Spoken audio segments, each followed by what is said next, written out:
So good morning dear students, welcome back in HWA current affairs classes. आज हम लोग पढ़ने वाले हैं 8 अप्रैल 2025 का करंट अफेयर। मैंने सारे ही क्वेश्चन इंपॉर्टेंट एंड सेलेक्टिव लिए हैं। लास्ट में आपसे 2 क्वेश्चन पूछे गए जिनका आंसर आपको कमेंट बॉक्स में देना है। और आज से मैंने नई एक सीरीज शुरू की है। आज पहली सीरीज पढ़ चुकी है जो साइंस के नोट्स हैं, जो बच्चे अभी तक डिमांड कर रहे थे, तो साइंस भी मैं आपकी इसी क्लास के साथ में कवर कराऊंगा। डेली एक टॉपिक नया आपके सामने आएगा, तो जो भी बच्चे सीरियस हैं लास्ट तक ज़रूर देखिएगा।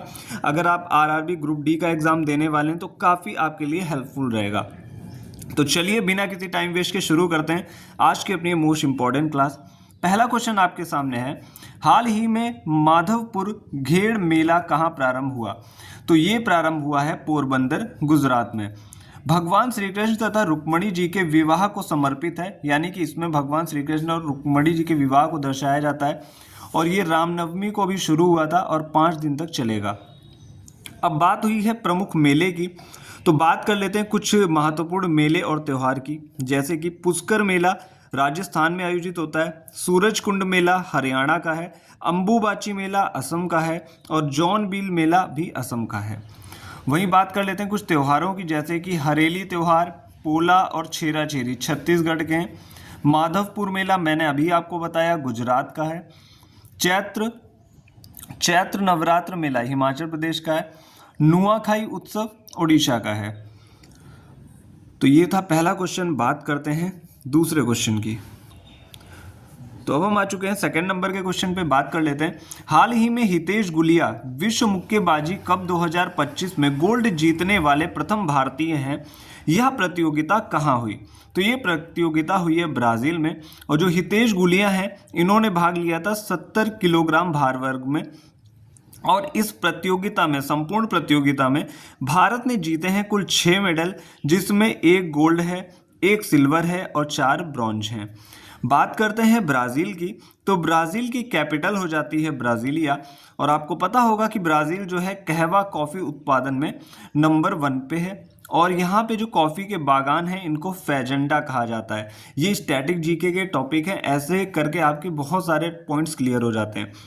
अब बात हुई खिलाड़ी की, तो हम बात कर लेते हैं कुछ रिलेटेड खिलाड़ियों की, जैसे कि कर्णम मल्लेश्वरी की बात कर लेते हैं। मोस्ट इंपॉर्टेंट है इनका नाम, ये हमेशा चर्चा में क्यों रहता है? क्योंकि ये पहली ऐसी महिला थी जिन्होंने भारत के लिए ओलंपिक में मेडल जीता था। कब जीता था? 2000 में जो सिडनी ओलंपिक हुए थे उसमें इन्होंने वेट लिफ्टिंग में जो मेडल है जीता था। कौन सा मेडल? Bronze medal. तो यहाँ से आपके 3 क्वेश्चन क्लियर हो गए।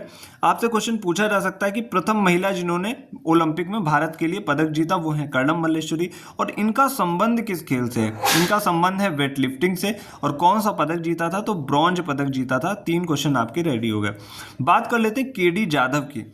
इन्होंने 1952 में हेलसिंकी ओलंपिक में कुश्ती में ब्रॉन्ज मेडल जीता था। और ये पहले भारतीय पुरुष थे जिन्होंने ओलंपिक में कोई पदक जीता है। बात कर लेते हैं हरविंदर सिंह की। अभी इन्होंने हाल ही में पेरिस पैरालंपिक में गोल्ड मेडल जीता था पैरा तीरंदाजी में। तो ये पहले खिलाड़ी थे जिन्होंने पैरा तीरंदाजी में गोल्ड मेडल जीता था। तो ये था हमारा सेकेंड क्वेश्चन। बात कर लेते हैं थर्ड क्वेश्चन की। थर्ड क्वेश्चन है आपका, हाल ही में कला और संस्कृति में उत्कृष्टता के लिए प्रतिष्ठित 2025 फ्रेड डॉरिंगटन पुरस्कार से सम्मानित किया गया। तो ये मिला है सुदर्शन पटनायक को। आपको पता होगा सुदर्शन पटनायक जो हैं हमारे भारत के प्रसिद्ध रेत कलाकार हैं और ये उड़ीसा के रहने वाले हैं। तो ये उड़ीसा के प्रतिष्ठित रेत कलाकार हैं।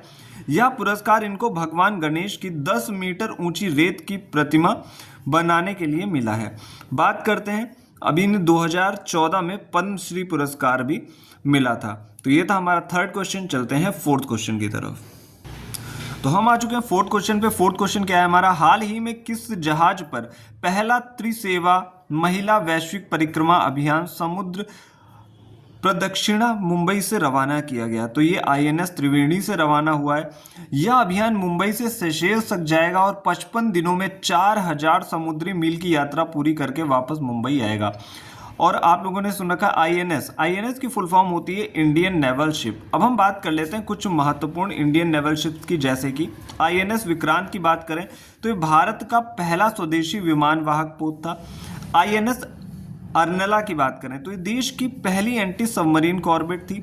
INS अग्रे व INS अक्षय दोनों स्वदेशी पनडुब्बी रोधी युद्धपोत हैं। ऐसे क्वेश्चन डायरेक्ट आपसे ऐसे पूछा जाएगा कि INS अग्रे व INS अक्षय क्या है, तो आपको 4 ऑप्शन दिए जाएंगे, वहां पे आपको टिक करना है स्वदेशी पनडुब्बी रोधी युद्धपोत है। INS अरिहंत की बात कर लेते हैं तो ये भारत की पहली परमाणु पनडुब्बी है।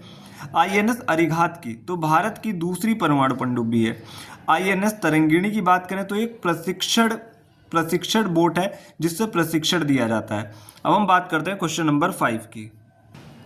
क्वेश्चन नंबर 5 आपके सामने, हाल ही में विश्व स्वास्थ्य दिवस कब मनाया गया? तो विश्व स्वास्थ्य दिवस को मनाया गया है 7 अप्रैल को। थीम की बात कर लेते हैं, थीम क्या है? स्वस्थ शुरुआत, आशावादी भविष्य। यही WHO की फुल फॉर्म की बात करते हैं तो वो है वर्ल्ड हेल्थ ऑर्गेनाइजेशन, क्योंकि इसी के स्थापना दिवस की स्मृति में मनाया जाता है विश्व स्वास्थ्य दिवस। HQ यानी कि हेडक्वार्टर की बात कर लेते हैं तो WHO का हेडक्वार्टर है जेनेवा स्विट्जरलैंड में, और अभी हेड कौन है वर्तमान में? तो वो है टेड्रोस अधानोम। तो स्टैटिक का टॉपिक हो गया, इसे भी आप लोग याद रखिएगा, मैं 2 से 3 बार करंट की क्लास में इस क्वेश्चन को रिवाइज करवा चुका हूँ। बात करते हैं छठे क्वेश्चन की। छठा क्वेश्चन क्या है हमारा? हाल ही में किस राज्य के नोलेल गुरेर संदेश को GI टैग मिला है? तो नोलेल गुरेर संदेश को मिला है GI टैग, ये है वेस्ट बंगाल का। आपको पता होगा कि वेस्ट बंगाल में संदेश जो है अक्सर मिठाइयों को कहा जाता है, तो वहाँ की एक प्रसिद्ध मिठाई है।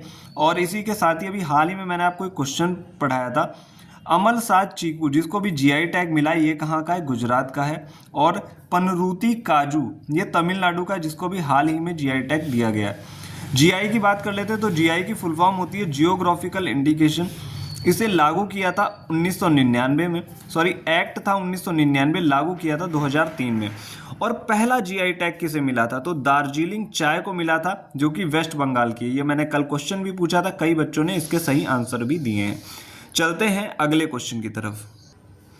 बात करते हैं 7वें क्वेश्चन की।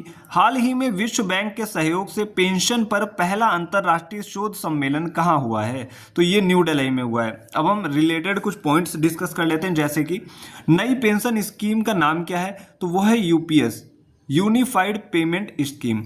अटल पेंशन स्कीम की बात करें तो ये 9 मई 2015 को कोलकाता से स्टार्ट होती है। ये क्वेश्चन एग्जाम में आ चुका है। नेशनल पेंशन डे कब मनाया जाता है? तो 17 दिसंबर को मनाया जाता है national pension day. Ashra pension योजना कहाँ शुरू हुई? तेलंगाना में। NTR भरोसा पेंशन योजना आंध्र प्रदेश में शुरू हुई। ऐसे क्वेश्चन आपको अक्सर एग्जाम में देखने को मिल जाते हैं, जिन्हें बच्चा अक्सर स्किप कर देता है।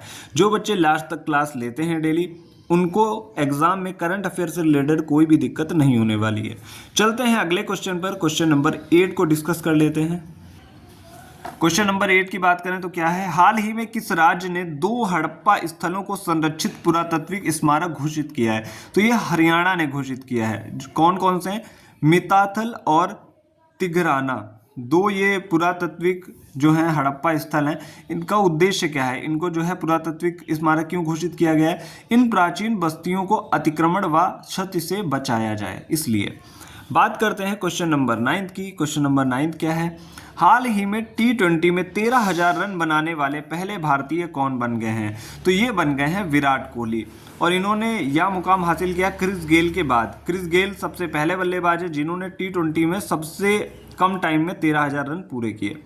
अब हम बात कर लेते हैं कुछ रिलेटेड पॉइंट्स की। अभी आपको पता होगा कि BCCI के अध्यक्ष चेंज हुए हैं। मोहम्मद नकवी बन गए हैं, जो कि पाकिस्तान क्रिकेट बोर्ड के अध्यक्ष थे। और इससे पहले कौन थे?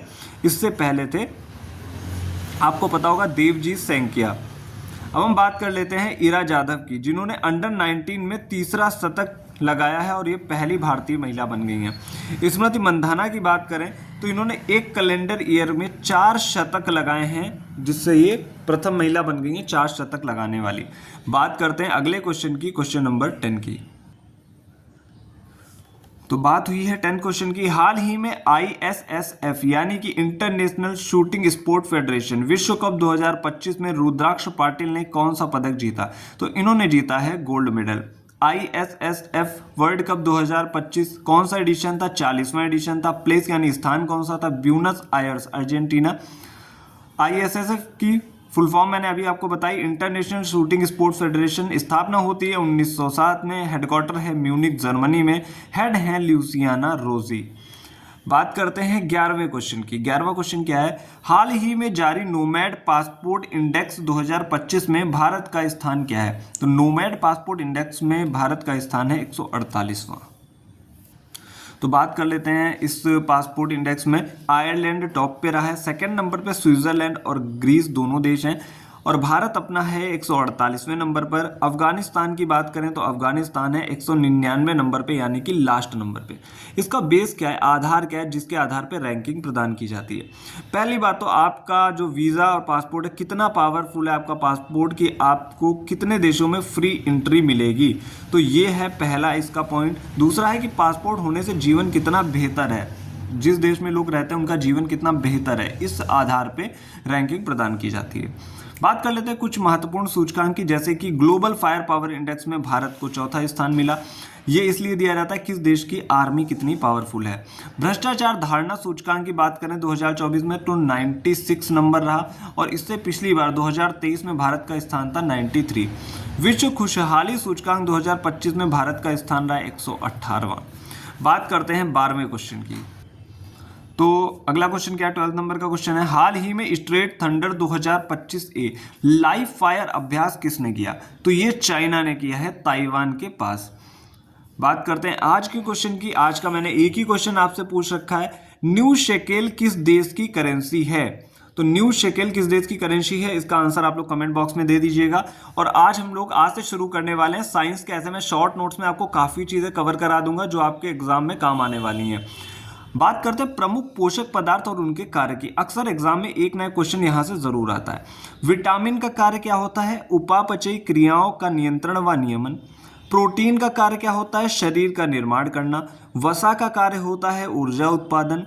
जल का कार्य होता है उपापचयी क्रियाएं, और न्यूक्लिक एसिड का काम होता है प्रोटीन का संश्लेषण। तो ये थे आज के इंपॉर्टेंट पॉइंट, और कल हम लोग पूरे प्रोटीन्स को अच्छे से डिस्कस करेंगे कि किस प्रोटीन का काम क्या होता है, किससे क्या रोग होता है, और किसकी खोज किसने की थी।